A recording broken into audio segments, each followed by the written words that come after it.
식품 및 조리를 이어서 계속 하도록 하겠습니다. 자, 지난 시간에 이어서 우리가 온도도, 자, 온도를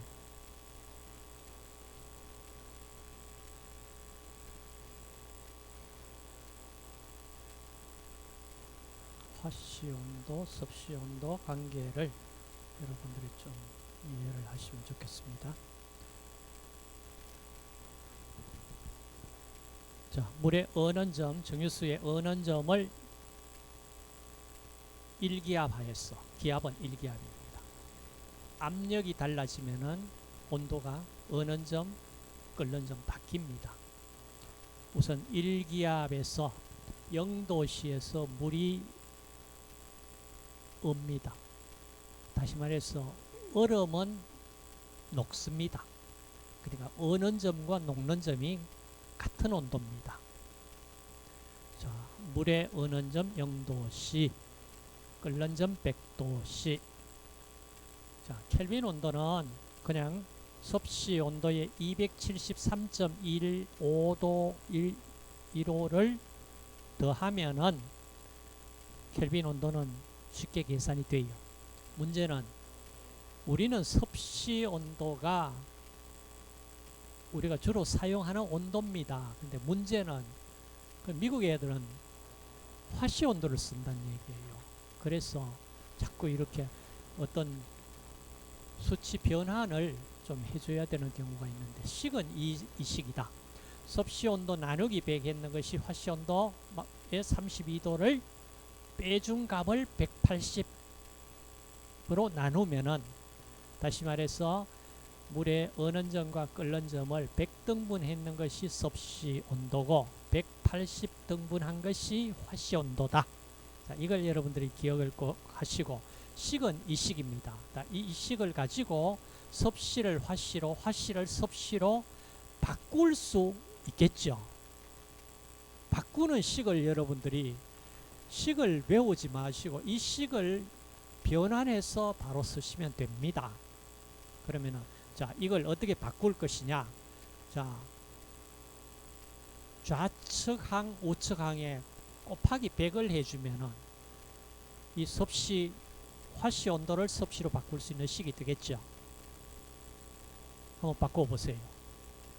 자, 바꿔보시고, 그 다음, 이제 우리가 이걸 한번 생각해 보자. 섭씨 0도씨가 화씨 32도입니다. 섭씨 0도 값이 화씨로 32도. 그러면 섭씨 10도는, 섭씨 10도씨는 화씨로 몇 도일까? 32도에 플러스 18, 플러스 18을 더하면은 50도죠. 그죠?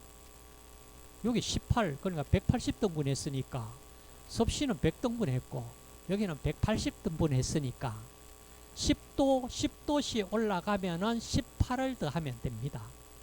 섭씨 0도 32도 화씨, 섭씨 10도 화씨 32 플러스 18, 그러니까 50도입니다. 섭씨 20도 32 플러스 36 더하면 얼마입니까? 계산 18씩 더하면 되잖아. 자, 이 관계를 자기 것으로 만드세요. 자기 것으로. 자, 만들고 잠깐, 자, 섭씨 화씨 온도 관계를 우리가 이 식에서 유도를 해서 써보도록 하자.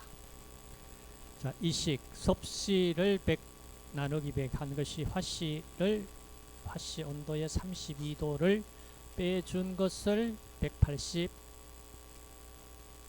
나눈 값과 같다. 그러면은 섭씨 화씨 관계 식을 한번 만들어 보자. 자, 양쪽에 만약에 100을 곱해준다 그러면은, 자, 이 식에서 좌변 우변에 100을 곱해준다. 같겠죠. 그럼 이 100이 이거와 나누어 떨어지잖아. 그죠?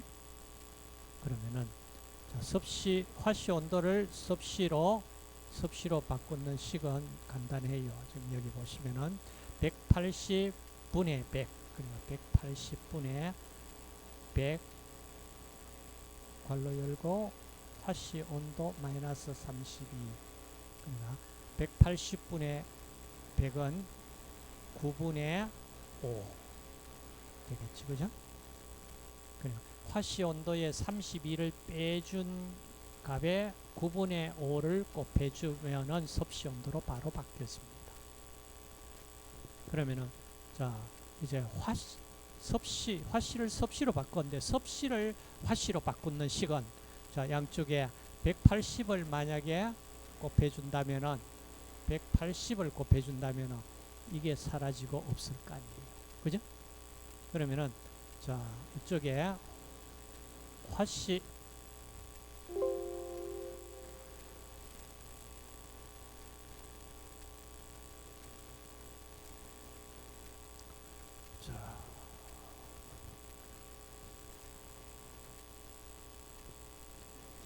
양쪽에 180을 곱하자. 그러면은 180, 180 사라지고. 자, 화씨에 32도 빼준 것이 100분의 180이니까 100분의 180은 5분의 9가 되겠지. 그죠? 5분의 9의 섭씨 온도가 화씨 온도에서 32도를 뺀 값이다. 그러면 이 마이너스 32를 이쪽으로 보내버리면 되잖아. 그죠? 그럼 남는 것은 화씨 온도는 5분의 9 섭씨 온도에 플러스 32 하면 되겠다. 그럼 섭씨 온도로 우리 체온 36.5도 C는 자, 여기에 넣으면은 화씨로 몇 도이냐 계산하니까 얼마? 97.7 도 화씨 온도로. 자, 이 관계. 그럼 언제든지 여러분들이 자, 계산 식은 5분의 9인지 9분의 5인지 뭐 플러스인지 마이너스인지 혼동돼서 이 식을 기억한다는 건 쉽지가 않아요.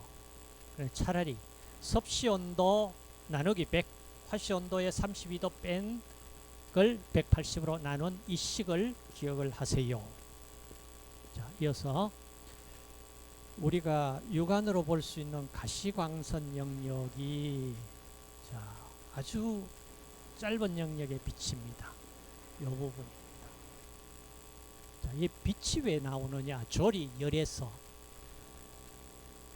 우리가 육안으로 보는 이 가시광선뿐만 아니라 자, 자외선도, 적외선도, 적외선 마이크로파, 적외선 우리가 이용해서 조리 열 많이 씁니다. 마이크로웨이브 전자레인지 이용하죠.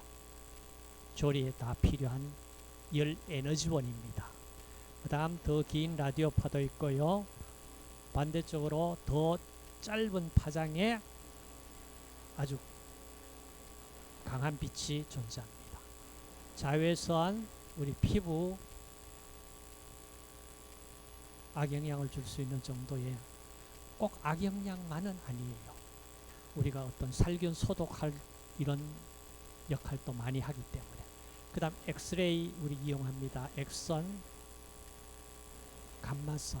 감마선 정도 맞으면은 사람 굉장히 생명의 위협을 느낍니다.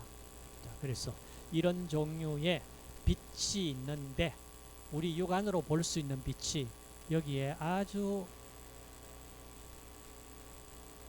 여기 확대하니까 이렇게 커져 있지만은 아주 일부분입니다. 우리가 눈으로 본다고 그러더라도 빛을 넓은 영역이 아니고요. 400 나노메타에서 약 750, 800 나노메타 영역 밖에 볼 수가 없습니다. 아주 극히 일부분의 빛만 보입니다. 자, 여기서부터 빨강 색깔부터 빨주노초 파남보 바이올렛까지 이게 무지개 색깔입니다. 빨주노초 파남보. 자, 이런 빛들이 있다. 그리고 각 파장에 그 빛의 에너지도 있고요. 에너지도 다 다르고 색깔도 다르고. 그런데 우리 눈에 보이지 않는 빛이 훨씬 더 많습니다. 눈에 보이는 것이 다가 아닙니다. 눈에 안 보입니다. 이 레더 바깥쪽 영역의 적외, 이게 그러니까 적색이라고 그러잖아. 적색 바깥쪽. 그래서 적외선 인프라레드 IR 이렇게 표시를 합니다. 그 다음 보라색 자색입니다. 자색 바깥쪽에 자외선 울트라 바이올렛 해서 UV 크림 많이 쓰고 있죠. 자, 이런 다양한 종류의 빛을 우리가 조리에서도 사용을 합니다. 자, 사용을 하기 때문에 받고, 그럼 이제 조리되는 과정이라든지 이런 것들이 결국에는 이 원자나 분자가 에너지를 받으면은 높은 상태, 낮은 상태의 에너지에서 높은 상태 에너지로 excited, 역이 된다. 역이 돼요. 자, 역이 되기 때문에 원자나 분자가 어떤 종류의 빛을 이용을 하느냐, 여기에 대해 가지고 기본적인 내용을 좀 알고 있어야만 나중에 설명할 수 있는 부분이 굉장히 다양한 영역에서 설명이 필요합니다. 그때에 이제 원자들은 어떤 원자 에너지 준위를 가지고 있느냐, 이 대표적인 예가 자, 여기에 소듐 원자입니다. 나트륨 원자입니다. 나트륨 여러분 그 요즘 그 뭐 LED 등도 많고 하지만은 지금도 그 소듐, 그러니까 나트륨 등, 소듐 등이라고 하는 영어로 소듐이고 독일어는 나트륨입니다. 그 나트륨 소듐 원자가 램프 안에 램프 필라멘트 만드는 이쪽에 자, 소듐 원자가 지금 가지고 들어있는 그런 램프가 있어요. 그 램프가 지금 보시면은 자, 소듐 원자가 3p 스테이트의 3p 궤도의 전자가 하나 있을 거예요. 그 전자가 589나노메타 빛을 흡수를 하면은 3s 궤도의 전자가 3p 궤도로 들뜹니다. 들떠요. 그 다음 만약에 330나노메타 빛을 흡수를 하게 되면은 4p 궤도까지 들뜹니다. 3p에서 4s 궤도 또 들뜰 때 818나노메타 빛을 흡수를 합니다. 그냥 특정 파장의 빛을 흡수를 해요. 흡수를 해가지고 그냥 있는 것이 아니라 나중에 흡수된 이 상태에서 다시 자기 위치로 떨어집니다. 자, 이렇게 떨어질 때에 내는 빛, 이게 소듐 등에서 나오는 우리 육안으로 볼 수 있는 붉으스름한 빛입니다. 그래서 원자 상태이든 아니면 이와 같이 분자 상태이든 에너지를 흡수를 해서 역이 되었다가 그 다음 또 에너지를 방출을 합니다. 자, 방출할 때 꼭 흡수한 빛을 방출해라고는 법은 없습니다. 굉장히 다양한 형태의 그러니까 흡수된 빛 아닌 다른 빛들도 막 이렇게 방출을 합니다. 그때에 우리가 나오는 것이 뭐 형광, 인광하고 여러 가지 빛 종류가 이제 설명이 돼 나올 거예요. 그 설명은 모르겠고 일단은 원자나 분자가 에너지, 빛을 흡수를 하면은 특정 파장의 빛을 흡수를 합니다. 흡수해서 어떻게 될까? 그 어떻게 될까 그러는 이 부분이 지금 보시면은 자, 여기에 에너지 준위가 E0라는 이런 에너지 준위가 있는데 이것보다 더 높은 에너지를 받으면은 E1 스테이트로 이렇게 여기가 된다. 자, 여기가 되는데 거기에도 그 여기 되는 것을 이 재료에서 이원으로 여기 되는 걸 전자 에너지 준이라고 해요. 그러니까 전자가 이만큼 에너지를 받으면은 더 높은 궤도로 여기 된다. 그러니까 흥분된다. excited 된다. 이 말이에요. 받았는 에너지만큼 뭔가 올라가야 되잖아. 올라가서 항상 있는 게 떨어집니다. 자, 지금 전자에너지 준이라는 이런 에너지 궤도가 있고요. 그 다음 전자에너지 준이보다 조금 이제 에너지 준위가 낮은 진동 에너지 준위가 보이죠. 진동보다 더 낮은 에너지 준위가 회전 에너지 준위 나옵니다. 자, 이걸 내가 설명을 저번에도 물 분자 가지고 조리에 물을 꼭 써야 되기 때문에 아마 설명을 많이 했을 거예요. 자, 물 분자가 있는데 물 분자가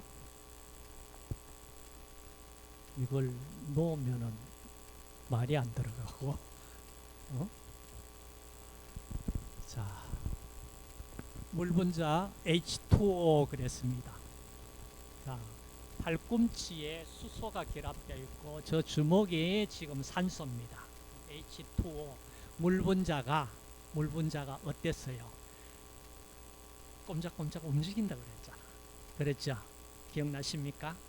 자, 물 분자가 이 산소와 수소 이 결합 길이도요, 길어졌다 짧아졌다 꼼짝꼼짝 스트레칭, 길이 변화 스트레칭이요.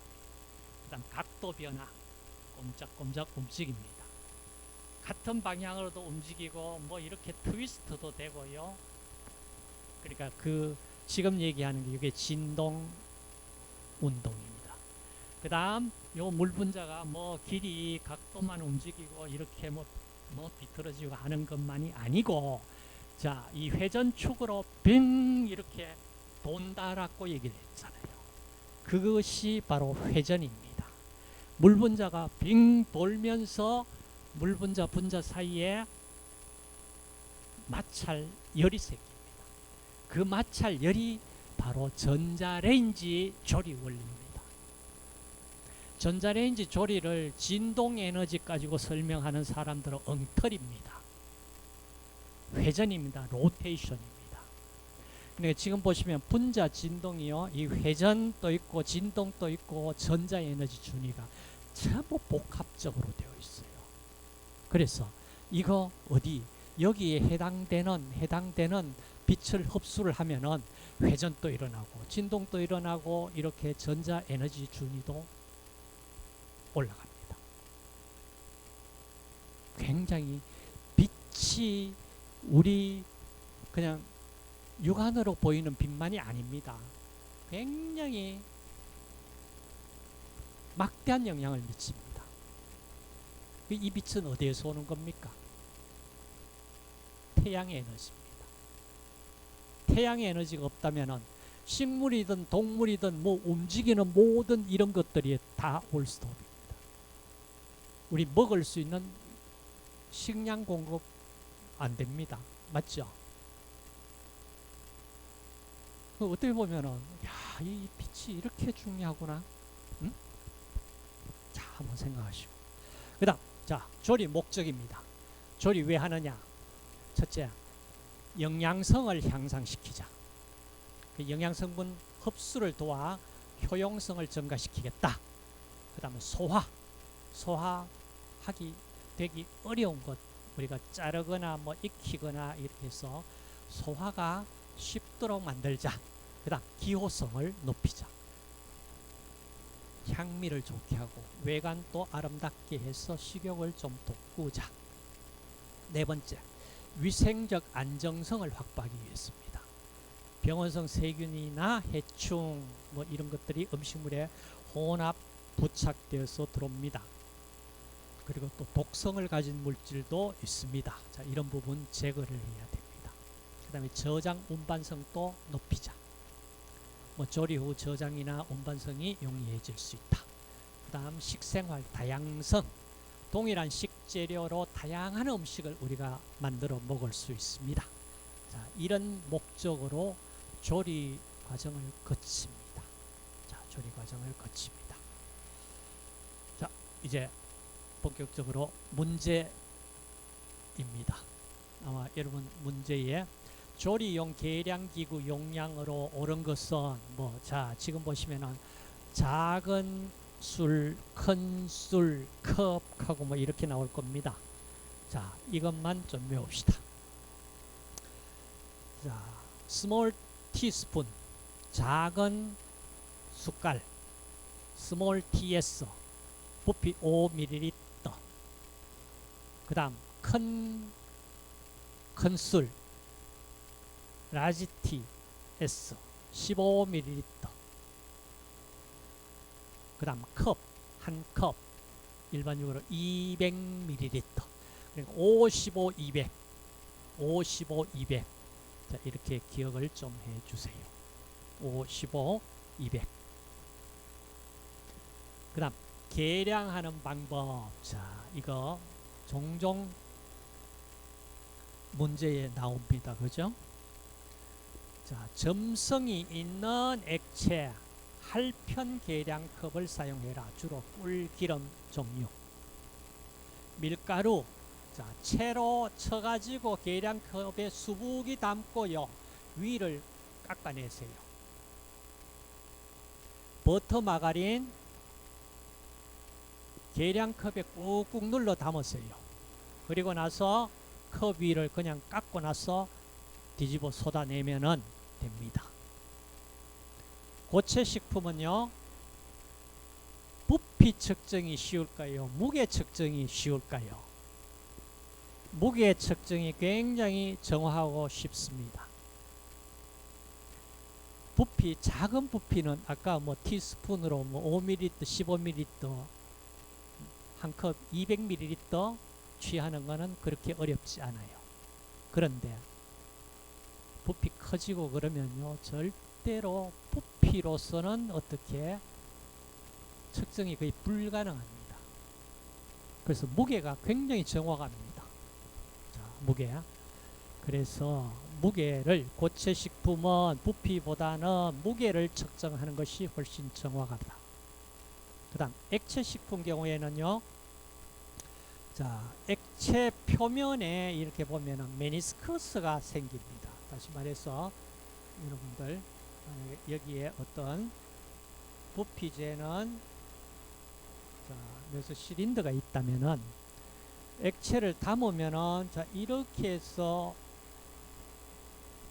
이렇게 될 거예요. 밑면이, 자, 위쪽에 모세관 현상에서 이렇게 따라 올라가 버립니다. 따라 올라간 측을 기록하는 것이 아니고 아래쪽에 이 부분을 우리가 읽습니다. 이걸 메니스커스라고 해요. 그래, 아래쪽에 눈금을 읽습니다. 근데 거꾸로 되는 경우는 없을까요? 있습니다. 수원이라든지 이런 것들은요, 이렇게 돼요. 이거는 위쪽을 읽어야 돼요. 그러니까 수원 다룰 일은 없잖아.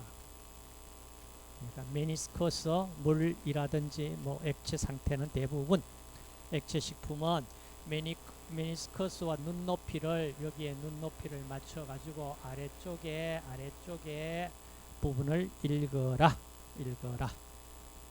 자, 그 다음 에너지 전달 쪽입니다. 자, 에너지. 여기 보시면은 열 에너지 전달 방법 크게 지금 세 가지입니다. 자, 전도,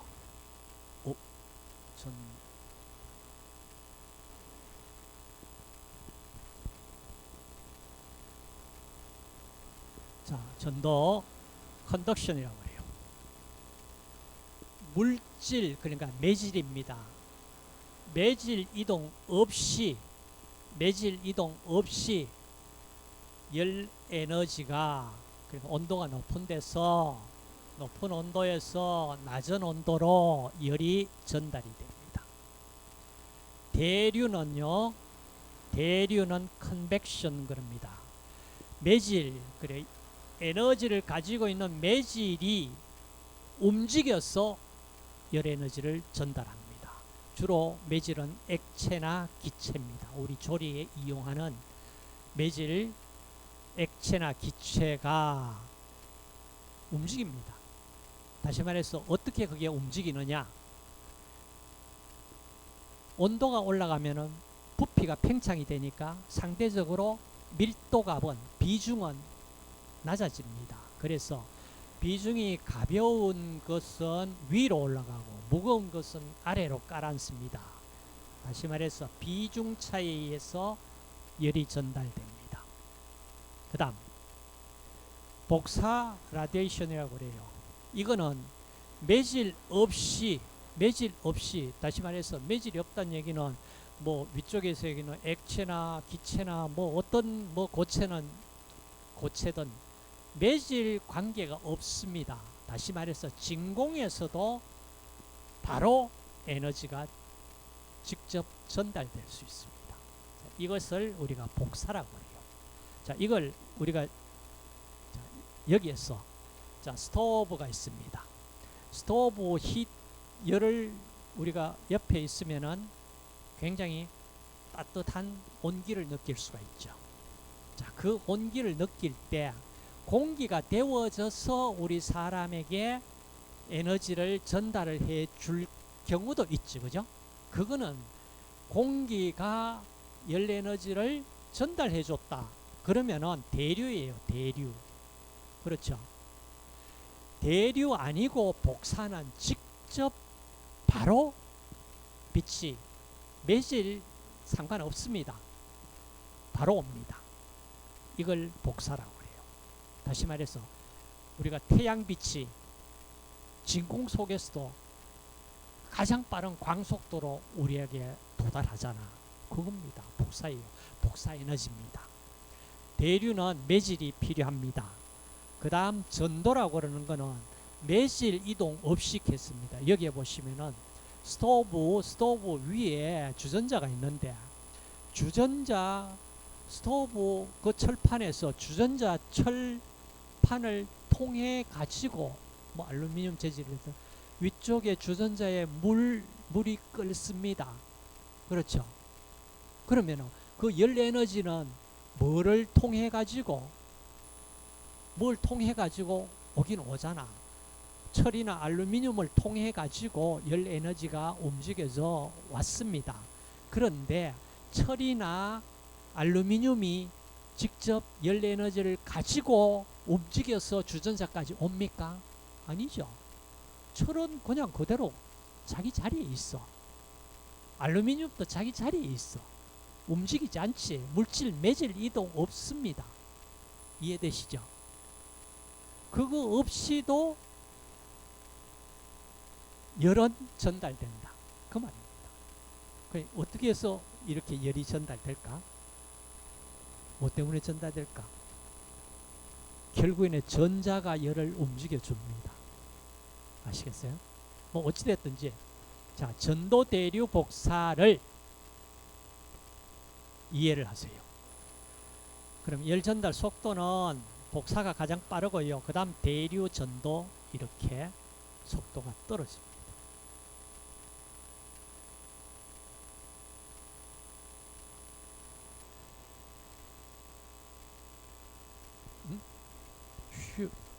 쉬어라고 그러면